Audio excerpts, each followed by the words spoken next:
I'm Amber Fuhriman, and this is the Break Your Bullshit Box podcast.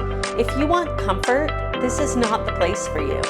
If you're ready to understand what makes smart, capable, successful people, including you, keep repeating the same patterns, this show breaks down human behavior, drawn from real conversations and years of studying what makes people create change so that you can make better decisions, have better conversations, and get better results.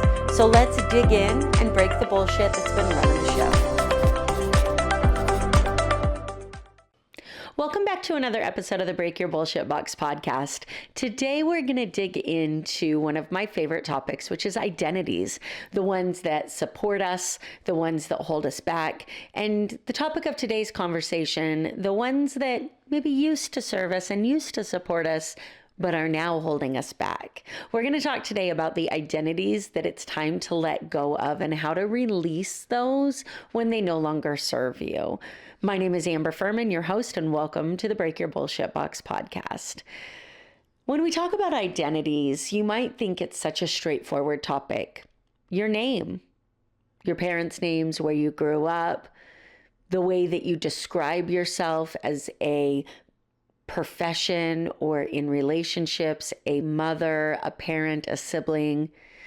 It goes so much deeper than that, though. Our identity is made up of so much more than we really give it credit for. It's made up of everything that we think we're capable of, everything that we think we're not capable of. It's made up of the labels that we've given ourselves. It's made up of the limitations that either have been given to us by us or have been gifted to us by someone else and we have chosen to hold on to. It's made up of what we think other people think of us. Our identities are made up of so many different things. And those identities really come from your programming and your values and your beliefs and who you think you are in the world and who you think you're not. And here's what's really important for this conversation. We pick up identities throughout our life. I mean, if you think about it, I was a small town girl, still am. I am the oldest of 3 siblings. I'm the only girl in my family. These are all identities. As time went on, I was a good student, and then I was a bad student. I was responsible, and then I was irresponsible, and then I was responsible again, at least sometimes I hope so. I was an attorney. I am an attorney. I'm a coach. I'm an athlete. I'm an author. These are all identities that at some point in time we decided we were something, or the flip side, we were not something, and that became a part of our identity. I'm good at sales, not good at sales. I'm a good communicator. I'm not a good communicator. I'm good at public speaking. I'm not good at public speaking. These are all identities. So I give these examples so that you can start to think of the identities that you're holding on to, the identities that create who you are as a person and drive the decisions of what you choose to work towards and what you decide without even knowing it that you can't achieve. What I really want to dig in today is what happens when we grow. Because there's this grief process that we really don't talk about enough. The permission to grieve versions of us that used to exist.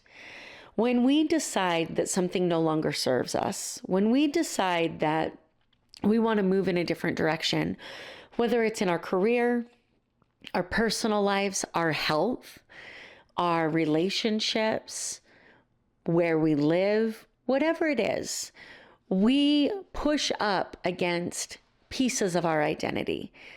You know, when I was a practicing attorney and decided that I then wanted to start sharing my story with personal development and growth and anxiety and stress and how that affected me in my profession, I got pushed up against what I thought an attorney was and what I thought they weren't.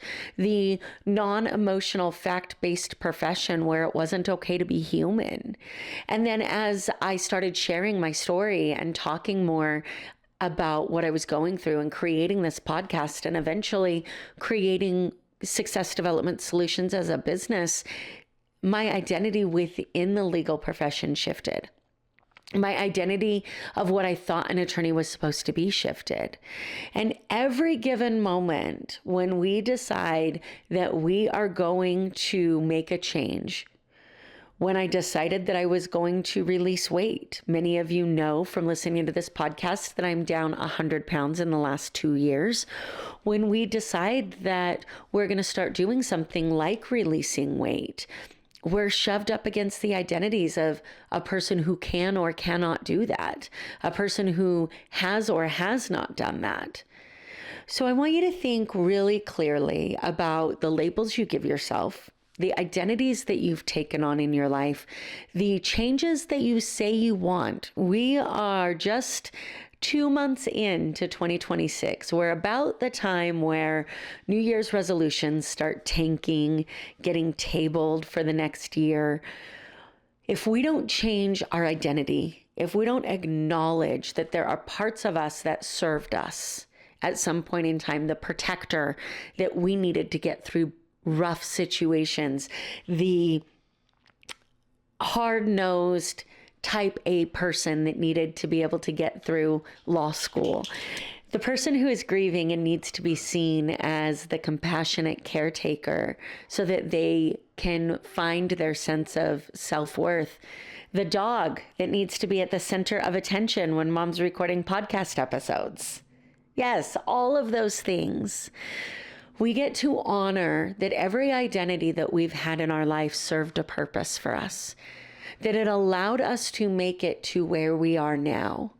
We also get to acknowledge that those parts of us that want to go to places we've never been, that want to start new businesses, that want to grow to identities that we've never held before, that some of the things that we've held on to won't serve us in those situations. So the key to growth is really labeling your identities and acknowledging which ones were necessary to get you to where you are now, and which ones are necessary to let go of in order to get to where you want to be.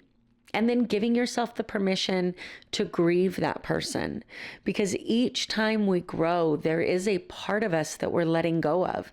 Even though that place we're going is positive and better for us and we are excited to be there, this idea of grieving identities is very, very real. So I'd like to encourage you to reflect on what it is that you've needed to be or embody in order to succeed so far in your life. And then take a look at the goals you set for this year and get clear on who you need to become in order to accomplish those goals. And then finally, take a look at those identity pieces and find out which ones you currently possess that are going to hold you back from becoming the person who can accomplish the goals that you've set.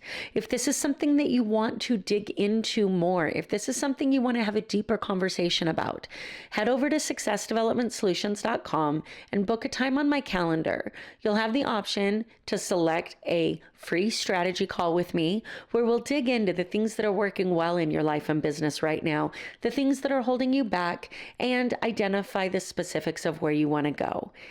I look forward to chatting with you soon, and I look forward to seeing who you become.